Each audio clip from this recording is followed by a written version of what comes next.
Hello, and welcome to United for Peace, episode 2.2, What to Do, What to Do. As far as most politicians were concerned, there were three main options on the table for dealing with the invasion of Egypt. 1. Triggering collective sanctions, officially condemning the UK, France, and Israel as aggressors, and taking collective military action to expel them from Egypt. 2. Negotiations could be opened up within the framework of the UN to reach accommodations sufficient for foreign states to agree to withdraw forces without further hostility. 3rd, the route taken, was a combination of the prior two. An international emergency force would be created to facilitate, but not enforce, the withdrawal of foreign troops from Egypt and incentivize compliance with United Nations resolutions. No states were dubbed aggressors under this plan of action. The conflict took place within unique and nuanced circumstances that made delegates from states all around the world uncomfortable with declaring one side or another to be a pure aggressor. Egypt had violated an international agreement, even if it was made under colonial duress. Israel was surrounded by states openly hostile to it and frequently experienced attacks from people outside its borders. Many states took this to be a mitigating circumstance for aggression, since it had some objectives pertinent to national defense. France and the UK were hypothetically attempting to prevent an escalation of the war and the Suez Canal itself from becoming a battle line, which would make it unusable to the whole world. This would have obviously disastrous effects globally. While the USA was vocal in its opposition to the invaders' action, it had no intention of launching or supporting military action against them, collectively or otherwise. The United States wanted to make it known that it disapproved of the action, but still wanted to find a way to get its allies out of their situation while saving face to at least some extent. What's more, longer-tenured members of the British Commonwealth and Western European UN member states were unwilling to support coercive measures against the UK and France. They, like the United States, disapproved of what these great powers had done, but they had no qualms concerning their objectives. More concerning to them was the public split between the anti-communist allies. So, they sought a negotiated political settlement to the crisis.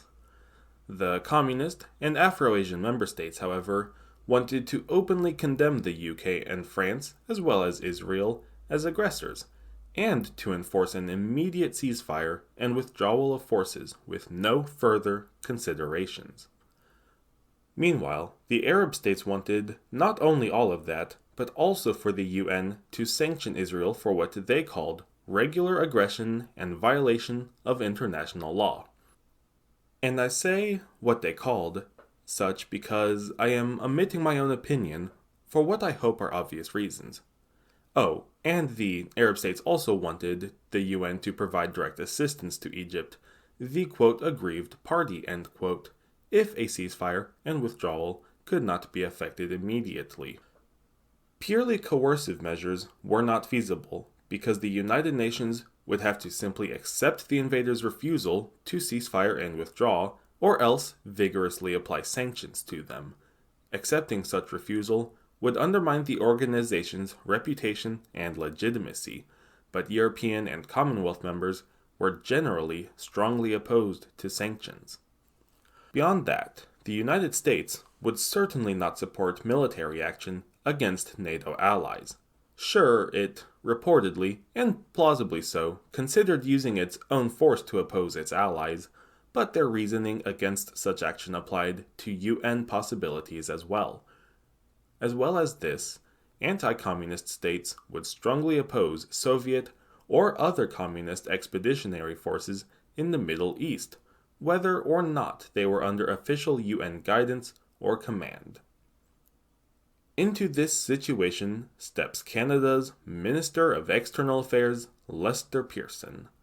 Although Resolution 997, introduced by the United States, was adopted on November 2nd and urged a ceasefire, a withdrawal of forces behind armistice lines, and foregoing further introductions of military goods into the conflict zone, Pearson abstained in the vote because it did not go far enough, in his opinion. Pearson was certain that allowing opposing forces to return to their original positions in the same atmosphere of hatred and distrust would just lead to renewed conflict anyway. He proposed that the Secretary General should be authorized to, quote, make arrangements with member states for a United Nations force large enough to keep those borders at peace while a political settlement is being worked out, a truly international peace and police force, end quote. Although Pearson proposed this kind of force to Hammarskjöld already, the apparently depressed Secretary General was uncertain if present conditions would permit a lasting peace settlement anyway.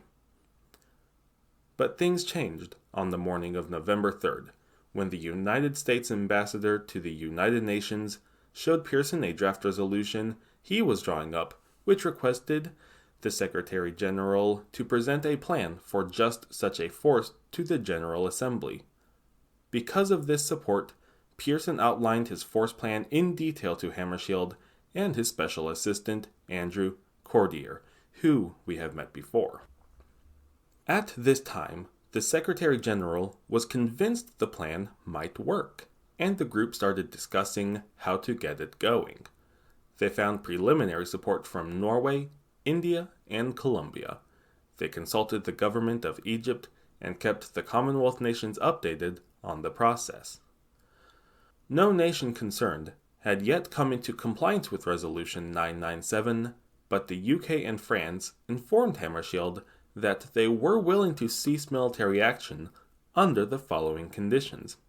Egypt and Israel accept a UN force being stationed between their armies to keep the peace, maintenance of such a force until a long-term political settlement was reached regarding Arab-Israeli issues and the Suez Canal, an agreement by Egypt and Israel to accept limited Anglo-French military stations in the conflict zone until the UN force could itself secure the area. Conditions like this, or for that matter, any conditions, were completely unacceptable to the Secretary General. But at least there was now evidence that a compromise could be reached with regard to ending the present fighting. Since a compromise now seemed attainable, Pearson introduced a draft resolution calling upon Hammarskjöld to submit a plan of action within 48 hours for constituting and deploying an emergency peacekeeping force. It was still November 3rd when he introduced it, but it was not adopted until the wee hours of November 4th. Yes, the Assembly did literally work on this past midnight. When adopted by the General Assembly, this became Resolution 998. No member voted against this resolution, although 19 out of 76 present members abstained. The next 48 hours would be brutal for Hammarskjöld and others. Discussions on the Middle East continued in the General Assembly all the way until 3 in the morning, but that was not the end of business. The Soviet armed forces were engaged in their final armor and artillery assault on Budapest, Hungary, to crush the anti-communist revolt. So, the Secretary General and other UN diplomats convened in the Security Council to address that particular mess. Literally at dawn, Hammarskjöld was finally able to return to his office, where he immediately started the work of drafting that plan Resolution 998 called upon him to produce. That plan for a UN-commanded international force, the likes of which had never been assembled and put into action before. This same day, Hammarskjöld received word from President Nasser that Egypt could not accept any force contingents from NATO powers. Since this war was pretty much instigated by 2 NATO members in the first place, the presence of any further NATO troops would be perceived as part of an ongoing plot to pressure Egypt into unfavorable political compromises concerning canal ownership. That complicated things slightly. Adding to his workload, The General Assembly passed Resolution 999 that evening, still November 4th, which authorized the Secretary General to immediately make arrangements with the quote-unquote parties concerned to implement the ceasefire and halt movement of personnel and arms into the conflict zone. Beyond this authorization, it called upon him to report back no later than 12 hours from the time of this resolution's passage concerning compliance. So he had to keep working on his force plan and enter into some form of negotiation with the four warring nations, then issue a formal report back to the General Assembly concerning said negotiations. It also specifically requested the Secretary General, with support from the Chief of Staff and members of the United Nations Truce Supervision Organization, to obtain compliance. So, this resolution did not simply add to his workload, it built up the Secretary General's authority to act in the name of the United Nations to obtain peace. Finally, the Assembly resolved to meet again immediately after receipt of the General Secretary's report on compliance. On November 5th, the Assembly sat again after receiving the Secretary General's report on ceasefire compliance. With no tangible progress at all, they passed Resolution 1000. This was a big one. It formally created a Command for an Emergency International Force, always capitalized, to secure and supervise the cessation of hostilities compliant with all terms of Resolution 997, and appointed Major General E.L.M. Burns, Chief of Staff of the Truce Supervision Organization, or TSO, as the Chief of Command. Burns was authorized to recruit officers from members of the Observer Corps, not including the Permanent Security Council members, or the P5 as I will mostly call them from here on out, and any other officers needed from various states, once again excluding P5 members. It then said the Secretary General can take whatever administrative actions he deems prudent to the prompt execution of the resolution. So, Resolution 1000 planted the first official seed that would grow into the UN Emergency Force and granted the Secretary General even more executive authority in pursuit of peace. The following day, November 6th, Dag Hammarskjöld submitted his final force plan to the General Assembly.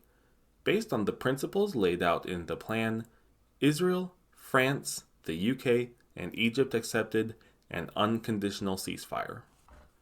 The principles were that the force would be in place based on, quote, the needs arising out of the present conflict, and, quote, under the command of a chief officer answerable to the General Assembly and or Security Council, with open-ended tasks and legal basis, and with the explicit mission statement that, quote, there is no intent in the establishment of the force to influence the military balance in the conflict, and thereby the political balance affecting efforts to settle the conflict, end quote.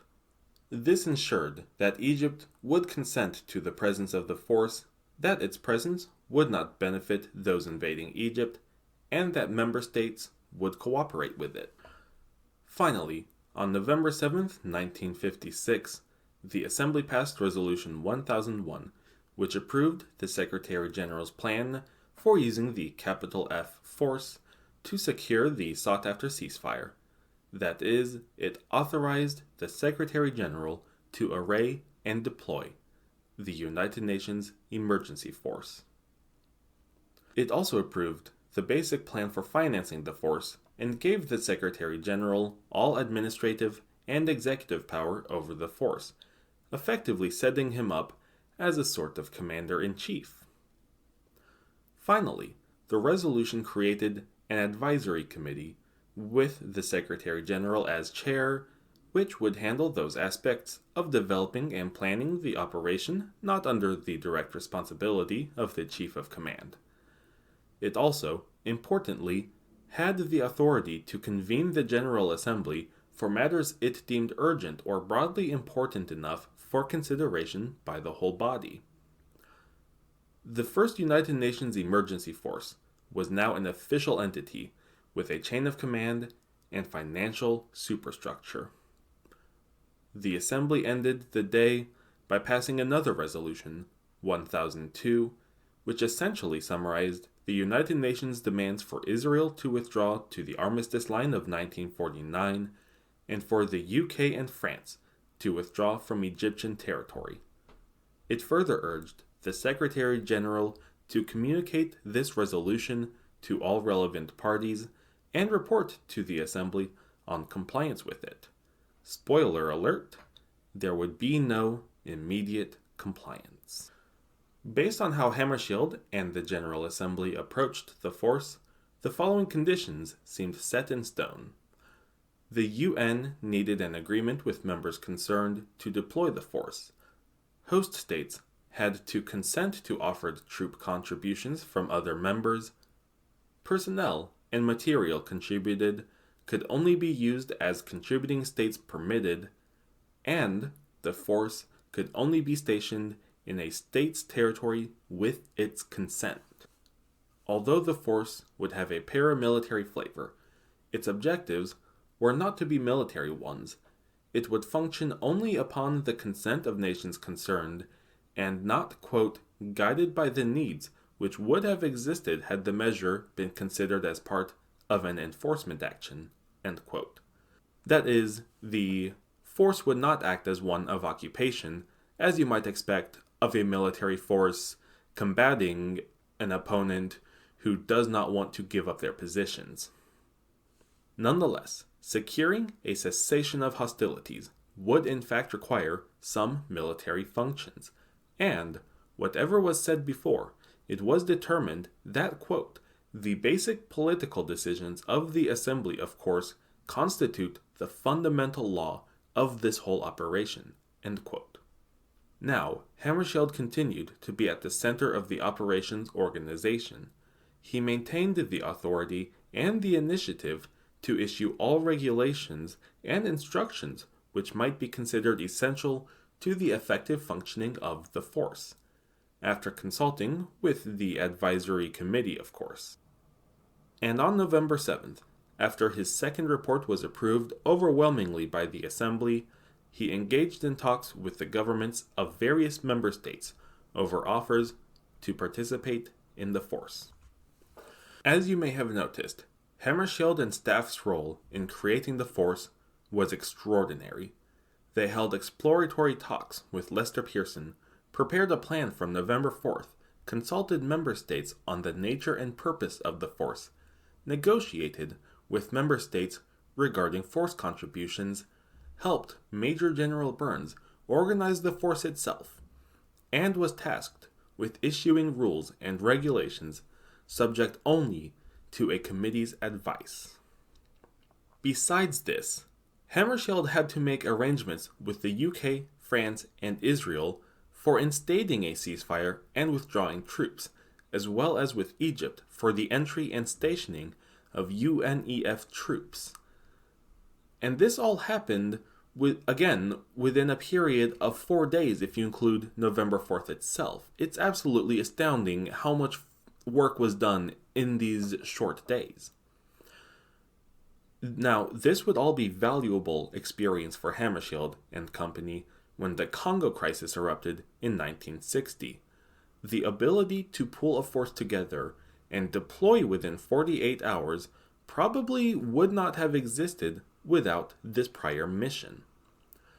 Many states offered to participate in the force immediately, so the Secretary General was almost immediately able to notify Egypt that it was ready to deploy after Resolution 1001 passed. However, Egypt denied entry for several days, seeking clarification of the exact nature and character of the operation. After all, France, the UK, and other states had described it as a tool to apply political pressure on Egypt. But on November 14th, Egypt agreed to entry, and Hammarskjöld flew to Cairo on the 16th to discuss UNEF's deployment composition, functions, and legal characteristics with Egyptian officials. By that time, the first UNEF soldier had already landed in Egypt on November 15th. By the 21st, a UNEF company entered Port Said, and the force fully operated in the Canal Zone by mid-December. The first United Nations emergency force was now in business. Next time, we will finally start talking about the on-the-ground operations of the UNEF, while also tackling some questions regarding the legality of the General Assembly authorizing an armed mission. I know, exciting stuff, right? Thank you for listening. I hope you will join me next time on United for Peace, as we finally see some action in the United Nations Emergency Force.